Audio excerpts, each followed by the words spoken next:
Hello everybody, it is Chris coming to you from New York Comic Con. Gonna review the comics that came out the previous week. Right, this event ran from Thursday through Sunday, the 17th through the 20th. Comic Con's always a good fun, always a good place to be.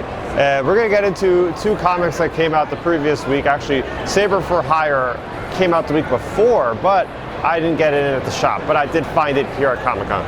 So getting into it, we have Saber for Hire, issue number 4, of course, part of the High Republic Adventures brand from Dark Horse Comics.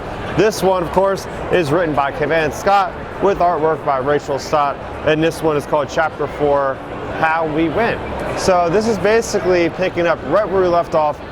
It seems like it's been 2 months since we got issue number 3, but at least we finally have the 4-part story. And that is, we have Druin, who is sort of like the apprentice of Ty York, right? The monster hunter. They're all stuck in the occlusion zone.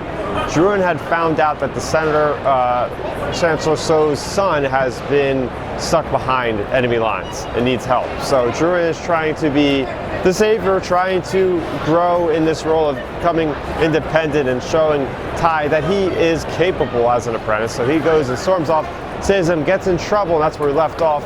He's being at a standstill with all these Nihil. And, well, Ty York is able to track his position, comes back to save all 3 of them. But that is right before we find that there has been a Child of the Storm with a Nameless in tow that is quickly on their heels. So we have Ty that confronts this character, who we find out is actually the master of Ty herself, and that is Sababa, the Six Eyes. If you remember from Solo Star Wars story, that guy in the cantina, that species, not aware exactly what they're called at this moment in time. But yes, that kind of alien is in fact the master of Ty. So she's been fighting on this entire time, back and forth, and she ends up going the route of redemption. She's able to not strike down her master, but is able to give him another chance, essentially bringing him back to Coruscant. All this is happening, and there's a Nameless that is attacking Druin, and I think his name is Kit, so, and John from the planet of the Rising Storm, which is Valor, there we go. Doing this on the spot, everybody. But yes, so we get to see basically them taking out a Nameless, Kip saving Druin. An interesting thing about Druin is he was actually Force sensitive, or he is, because he felt weird around the Nameless like a Jedi or Force sensitive would. So basically by the end of all of this, Druin is able to really prove himself to Ty. Ty becomes a lot more sensitive. The whole problem I've had with the character of Ty York is she's very stone-faced, very cold, not much personality in my opinion, but by the end of this mini-series of comics, we definitely see she has grown a heart, is able to appreciate Druin more, and they get out of the occlusion zone in a kind of very convenient way. They're like, oh, we just transfer the path engine to another ship, it's very easy to go back and forth. It's like, well, if that's the case, why haven't the Jedi all have done this and gone over and just decimated Marchion Row? It's just something that I think I could have seen wrapped up, and that's the thing, the story wraps up so quickly. Definitely could have used another issue, and I've been saying a lot with these 4-issue miniseries, even from Marvel, seems like things just kind of go too quickly sometimes. But that was Saber for Hire.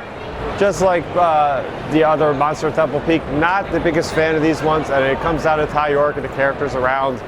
Not that big of a fan, but at least I appreciate her more now. Now, the headliner for this previous week was the Battle of Jakku, Insurgency Rising, issue number 2.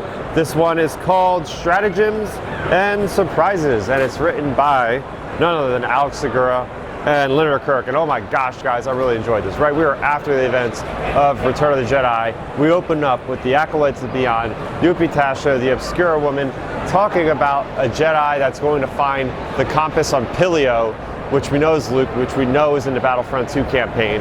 We get to see the direct aftermath of that. We also get to see catching up with Grand Admiral Ray Sloan, talking with who we can assume clearly is Gallius Rax from the Aftermath novels, who orchestrates the entire Operation Cinder thing on Jakku. So we get to see how their faction is different than the faction of General Adelhard, which is a brand new villain, well, kind of brand new, that we were introduced last week. So there's already a split between different factions of Remnant Imperials, which is really neat to see. At the same time, we have Leia speaking with Mon Mothma, newly formed New Republic on Chandrilla. They're trying to corroborate the actual intelligence of the rebel pilot that have fled the Iron Blockade, because they have, other information that says it's not happening with a blockade by Adelhard. So basically, they put together a dream team, which includes, 4 specialists, including Kes Dameron, Poe Dameron's father. They also have Jarek Yeager. If that name might ring a bell, that's a character from Star Wars Resistance, out of all things.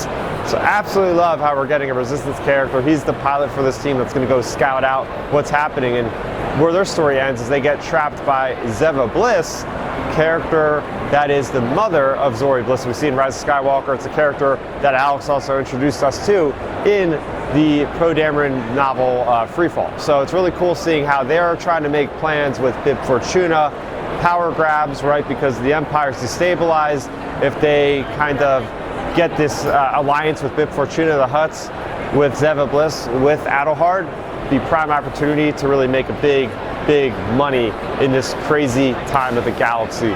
So there's all that going on, and we get to see Luke Skywalker fighting against Acolytes and beyond, trying to figure out who they are. So there's this darkness, and they talk about Palpatine, and beware of this dark side power of this compass and all this sort of thing.